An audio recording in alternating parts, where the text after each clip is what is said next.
Dini hari, saatnya mulai aktivitas kalian hari ini dengan temani acara Trendsetter Sepak Bola. Saya Temir Hadi yang malam ini siaran sendiri. Pokoknya diskusi bola yang kita bawain ini berfaedah, anti baper, dan tentunya dengan komentar yang pastinya suka-suka. Tapi malam ini saya udah ditemenin sama dua expert yang, wah ini mah kalau ngomongin soal bola mah hatam lah pokoknya ya. Ada Sabtu Hari dan juga Yuki. Kenapa kemarin Juventus? Ngapur. Oke, kita ngomongin soal Super Sunday, Anfield. Ya, Liverpool mau jamu MU 8 pertemuan terakhir. MU selalu oke nih kalau ketemu Liverpool. Tapi trennya kan lagi jelek. Apakah kali ini ya bakal jadi kekalahan pertama? Cuman kayaknya berat nih kalau main di Anfield. Sebenarnya saya juga ini ya agak anomali kalau lihat rekornya MU ya. MU ini kan sebut-sebut sebagai tim yang sangat konservatif, yang sangat mengandalkan permainan bertahan ya. Intuisi bertahan, istilahnya apa ya? Kalau film Hollywood Basic Instinct, kalau ini Defensive Instinct. Basic Instinct itu nggak boleh tonton sama anak kecil, Mas. Ya, balik lagi pragmatis. Jadi gini, kenapa tim ini kok disebut bertahan ya? Maksudnya sangat mengandalkan bertahan. Padahal kalau kita lihat dari rekor statistiknya itu sangat terbalik sekali ya. Bayangkan mereka kemasukan sampai 26 atau 28 gol ya. Jadi 26. Sangat banyak sekali dan kalau kita lihat juga dari bagaimana pertarungan mereka di Eropa pun juga nggak menunjukkan bahwa mereka tim yang bisa hidup dengan cara bertahan. Nah sekarang lawan Liverpool yang kita tahu memang sangat kuat dalam menyerang. Tiga penyerang mereka luar biasa, kita harus akui memang ini boleh bilang musimnya trio Salah, Firmino, Mane yang Firmansyah ya. Firmansyah yang saya nggak berpikir bagaimana MU bisa bertahan dengan cara menyerangnya Liverpool gitu. Oke, yakin nggak nih bakal ngasih kekalahan perdana? Biasanya kan MU tuh suka ngasih kejutan kalau ketemu tim-tim gede kan? Betul. Apalagi pernah menang di kandang Juventus kan. Dimention lagi. Maksudnya tim ini terlepas dari skeptisnya publik terhadap permainan mereka, di atas kertas mereka selalu dikatakan akan kalah, akan habis-habisan digempur oleh lawan. Itu terjadi di lapangan, tapi end up-nya mereka bisa menangnya pertandingan. Itu kan berapa kali ditunjukkan oleh timnya Mourinho. Memang kalau kita lihat sisi pertahanan yang katanya mereka tim bertahan, tadi seperti kata Ucup, 26 gol sudah kemasukan. Musim lalu, sepanjang musim lalu mereka hanya kemasukan 28 gol. Berarti kan hanya beda 2 gol lagi. Padahal sekarang baru masuk pertandingan keberapa. Ini kan suatu hal yang sebetulnya tidak menunjukkan mereka sebagai tim yang defensif. Cuman kalau melihat Mourinho, ini tim atau pelatih yang bisa memanfaatkan materi yang ada. Kalau timnya tidak bisa bermain secara solid untuk memainkan sepak bola, ball possession, ya mau nggak mau mereka tampil dengan counter attack. Itu pastinya mereka bertahan dulu lebih di belakang, lalu melakukan counter attack. Ini yang selama ini mungkin akhirnya melabeli Mourinho sebagai tim yang defensif. Cuman kalau kita ngelihat Liverpool, kayaknya susah gitu ya kalau ngelihat Liverpool materi serangannya seperti itu. Cuman saya kok agak sedikit goyah juga ngeliat Liverpool ketika lini pertahanannya yang sekarang musim ini luar biasa, baru kemasukan 6 gol. Kalau bisa dengan tren seperti ini di akhir musim mereka hanya akan kemasukan 15 gol. Itu kan suatu catatan yang luar biasa. Cuman materinya sekarang kan tidak lengkap dari sisi pertahanan. Mungkin ini yang bisa dimanfaatkan oleh Manchester United. Nanti kita ngomongin soal Liverpoolnya, kita balik lagi ke MU. Tadi kan kalau kita ngomongin soal serangannya MU ini, serangannya Liverpool ini kan lagi gila-gilanya lah musim ini. Itu artinya secara nggak langsung mau nggak mau MU bakal parkir bus gitu. Iya, justru kalau menurut saya kalau mereka parkir bus, mereka hanya mengeksploitasi kekalahan mereka lebih cepat. Menurut saya ya. Tinggal menunggu gol gitu. It's matter of time. Itu ya. Tapi masalahnya Temi, kalau mereka bermain menyerang, kita tahu bahwa Lukaku sepanjang 18 bulan terakhir ini yang diharapkan dia bisa banyak memberikan kontribusi yang maksimal. Faktanya baru bikin 5 gol ya. Jadi memang benar-benar di luar dugaan lah. Sementara pelapisnya pun juga kita lihat Sanchez mengalami cedera ya, nggak bisa turun. Kemudian, ini statistik langit tandang MU ya musim ini agak kacau ya kalau ngelihat. Bukan agak sih, emang sebetulnya ada 3 kemenangan sih, mereka menang 3 kali, mereka seri 2 kali, mereka kalah 3 kali. Cuman kan kalahnya di kandang City. Dan di awal musim mereka kalah dari Brighton, itu juga bisa dikatakan sebagai musim yang baru dimulai sehingga Mourinho belum menemukan pakemnya seperti Mourinho sekarang. Sudah dari musim kemarin kan juga. Artinya dia harusnya lebih cepat adaptasinya. Dan menariknya nyambung Hario tadi, kalau mereka kan Mourinho terkenal nih kalau lawan tim-tim besar dia pasti tactical approach-nya berbeda. Betul. Oke. Cuman faktanya lawan Terutama Big Six ya, Iya, lawan 6 Big tim Six, besar. faktanya mereka dua kali kalah. Oke. Jadi kalahnya lawan City ya, City terus 3-1. lawan Tottenham. Serinya lawan Chelsea sama Arsenal. Chelsea nyaris kalah malah. Makanya, ya kan? jadi artinya belum terbukti juga nih tangan dinginnya kalau ketemu tim-tim besar gitu. Dan bukan nggak mungkin sekarang nih bebannya dia semakin besar karena harus away ke Anfield. Dan away-nya Oke. jelek kan tadi dibilang. Nih kan. ya, ketemu tim Big Six 2-2, 3-1 kalah sama City, Chelsea 2-2 sama Hotspur dia kalah 0-3. Itu artinya dengan banyaknya yang pemain cedera, komposisi yang enak ketemu Liverpool kayak gimana ya, minimal 1 poin lah gitu. Ya kan Mourinho nih juga agak nyeleneh juga kan kalau ngelihat materinya dia bilang banyak pemain gue semuanya cedera gitu, Ya. yang sehat cuma 3. Cuman kan pada faktanya dia bilang semua pemain belakang dia cedera, tapi ternyata Smalling bisa dimainin, Jones bisa dimainin, Bailey bisa dimainin. Jadi sebetulnya materinya nggak ketahuan juga siapa yang akan dimainkan atau tidak, sampai sejauh mana cederanya. Yang pasti yang tidak bisa dimainkan yang jelas adalah Alexis Sanchez yang mengalami cedera sama Dalot. Ini versi Mas Aryo ya, MU. Iya. Nggak ada nama Paul Pogba, Mas. Ya, ini kan Dia ketawa nggak ada nama Pogba. dalam beberapa pertandingan terakhir kan seperti Pogba tuh diberi kesempatan oleh Mourinho untuk bisa merenung lah, bisa dibilang seperti Kemarin itu. main jelek sih yang terakhir. Iya. Berapa kali main jelek, berapa kali memainkan sepak bola yang harusnya mudah dibuat sulit oleh Pogba, bola-bola yang harusnya mudah dikuasai tapi hilang begitu mudah di kaki Pogba, yang seharusnya itu tidak terjadi pada seorang Pogba. Cuman justru karena itu akhirnya Mourinho mencoba pemain-pemain lain yang mungkin dari sisi semangat bisa menunjukkan bahwa mereka layak memakai seragam Manchester United untuk masuk di starting 11. Makanya beberapa pertandingan Pogba diistirahatkan, tidak dipasang sebagai starter. Mungkin di babak kedua justru akan memberikan impact ketika dia merasa untuk bisa memberikan sebuah pembuktian. Jadi saya rasa tidak dimainkannya Pogba pun tidak masalah selama pemain-pemain di tengah yang punya fighting spirit lebih kuat bisa mengganggu lini tengah dari Liverpool untuk melakukan serangan. Ada blessing juga sih hadirnya kembali Herrera ya, yang kita tahu baru Desember kemarin ini datang, tapi dia sudah bikin average 5,7 tackling, 5,7 intercept ya.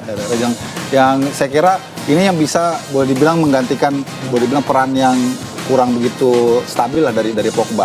Tapi masalahnya kan tim sebenarnya supply ke depannya yang kurang menurut saya. Kalau kita lihat dari bagaimana Lukaku baru bikin 5 atau 6 gol ya, itu kan bukan karena salah dia juga, tapi supply ke dianya minim. Bayangkan kalau salah itu sampai shootnya sampai 33 kali shoot, 10 jadi gol. Artinya supply dia bisa sampai shoot itu kan berarti banyak. Dan MU tuh nggak punya pemain kreatif. Tadinya kan diharapkan Pogba itu bisa menjadi attacking midfield bayangan lah, yang karena dia kan banyak bola-bola ajaibnya. Tapi kita lihat bagaimana Lukaku seperti jadi pesakitan ya sepanjang 18 bulan terakhir. Jadi saya kira kesalahannya nggak cuma di Lukaku, tapi secara lini per lininya memang MU tidak ada pemain yang bisa menjadi leader di sana. Oke, udah gitu kan kalau kita ngelihat agresivitasnya si Liverpool kan itu artinya ada kuncinya harus di lapangan tengah, minimal meredam suplai bola ke depan. Betul. Ini komposisi yang tadi Haryo kasih udah ideal kah? Ya kalau tadi saya belum lihat persis ya, tapi kalau saya maunya turuninya Herrera, Fellaini, Matic. Ya, Matic. ya, Dia sama, harus punya 3-3 ya. tipikal petarung gelandang yang semua. petarung, yang dia harus bisa redam trisula lapangan tengahnya dari Liverpool. Yang kita tahu, saya nggak tahu juga kalau mungkin Milner akan diturunkan untuk gantikan Arnold ya, karena dia cedera. Ini mungkin yang bisa dimanfaatkan ya, karena tapi masih ada Fabinho, masih ada Keita, dan saya kira ini juga menjadi pertarungan yang harus dimenangkan. Fred, apa kabar? By the way, di Mister Gawang kalau kemarin ngeliat penampilannya si Sergio Romero, better Romero atau mau nggak mau ya harus De Gea lah. Iya, kalau ini partai besar gini sih De Gea ya. Romero kemarin nggak jelek, tapi saya kira dia masih agak gugup lah untuk partai-partai besar seperti apalagi kemarin endingnya kalah kan ya. Apalagi ini El Clasico ya. Ini apa, derby Northwest ya? Oke, itu tadi kita bicara soal MU, tapi kita masih akan ngobrol-ngobrol lagi soal laga big match Liverpool versus MU selengkapnya di Net Soccer selain satu ini.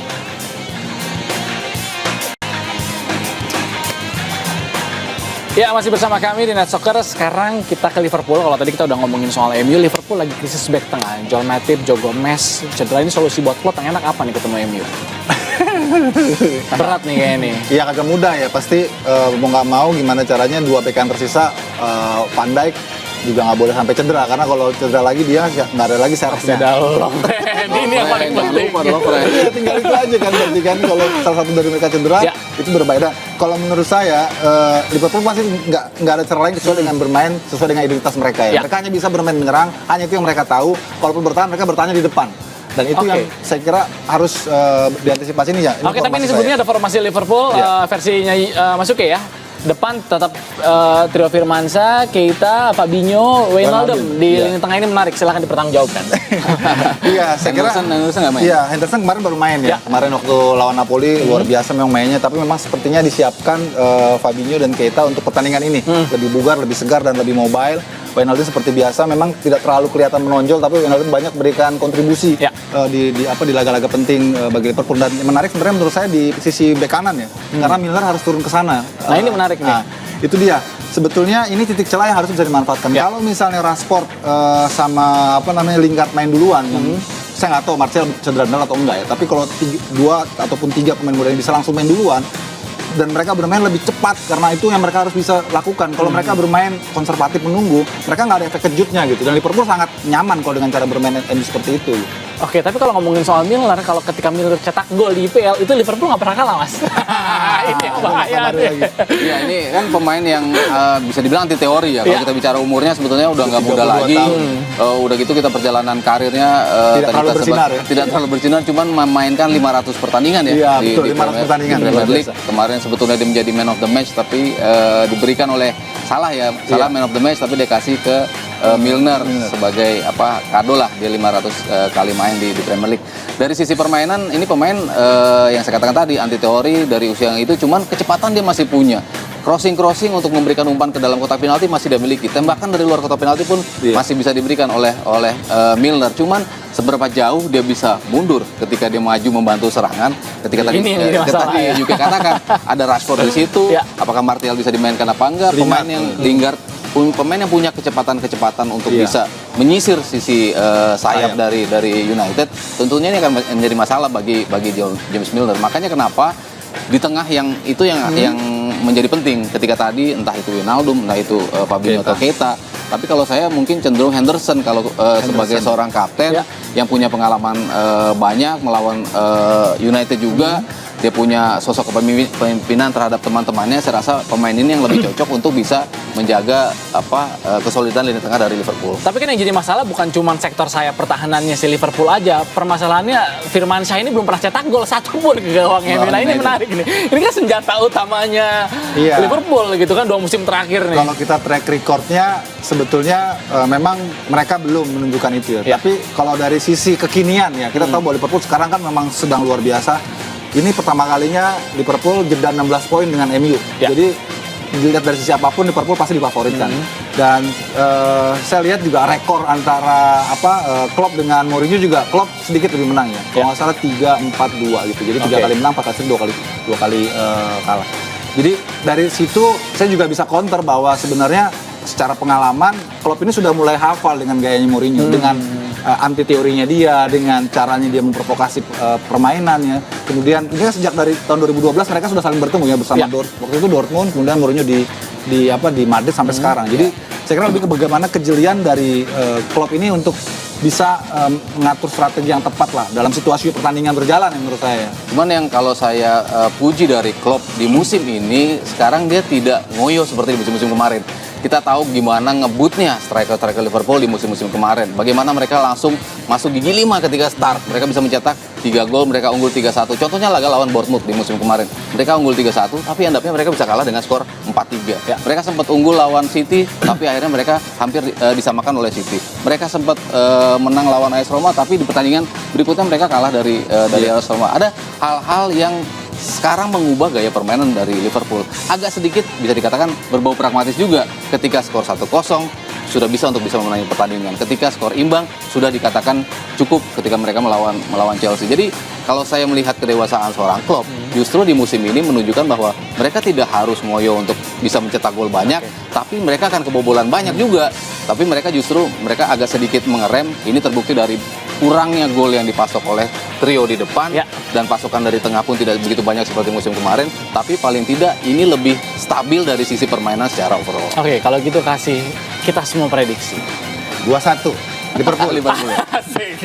UK 21. Oh, ini menarik ini. Ini hari satu sama. Saya Kenapa? sebetulnya pengennya Liverpool menang gitu ya. Oke. Tapi demi Kestabilan.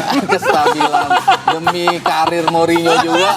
Jadi kayaknya satu sama sih. Demi karir Mourinho dan demi target 4 besar di akhir musim ini agak bisa ngomong juga. agak berat. Oke, itu tadi kita ngobrol-ngobrol soal Liverpool yang akan ketemu sama MU. Selanjutnya kita akan membahas AC Milan yang harus gagal lolos ke babak 32 besar Europa League. Jangan kemana-mana, tetap di Net Soccer.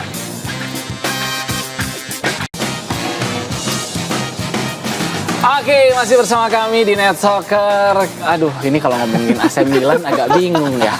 Kalah dari Olympiakos 3-1 terus gagal lolos ini ke fase knockout Liga Eropa. Ini salahnya di mana? Oke, kita ngobrol ya.